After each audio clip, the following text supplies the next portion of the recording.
নমস্কার বন্ধুরা, কেমন আছেন সবাই? আমার প্রতিদিনের রান্নার ঘরে আপনাদেরকে স্বাগতম। তো দেখুন, আজ আমি চিংড়ি দিয়ে লাউ রান্না করব। প্রথমে গরম তেলে আমি পেঁয়াজ কুচি দিয়ে দিলাম, দিয়ে দিব কাঁচা লঙ্কা চেরা, আর সেই সাথে দেব ধুয়ে রাখা চিংড়ি মাছগুলো।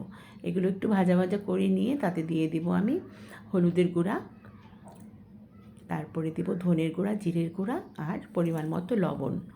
এগুলো দিয়ে ভালো মতন একেবারে ভাজা ভাজা করে কষিয়ে নেব। যতটা কষাবো ততটা সুন্দর একটা গন্ধ ছড়িয়ে যাবে, আর তখনই বুঝতে হবে যে মাছগুলো ভাজা হয়ে গেছে। তারপরে মাছ ভাজা হয়ে গেলে কিছুটা জল দেব একটু কষানোর জন্য, একেবারেই অল্প পরিমাণের। কষে গেলে মাছটাও এখানে সিদ্ধ হয়ে যাচ্ছে।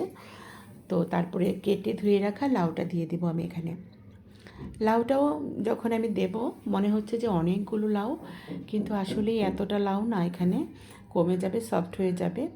আর ঈশ্বর আমাদেরকে প্রকৃতির মাঝে সকল ঔষধের গুণাবলী দিয়ে দিয়েছেন।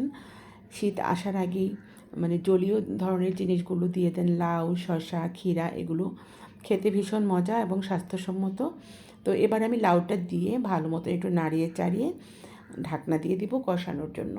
তো ঢাকনাটা তুলে দিলাম, দেখুন অনেকটা কমে গেছে। আবার আরেকটু নাড়িয়ে আমি একটু ঝোল রাখবো, গামাখা, সেজন্য আরেকটু জল অ্যাড করবো এখানে, দিয়ে আরেকটু ফাইনাল ঢাকনা দিয়ে দিব।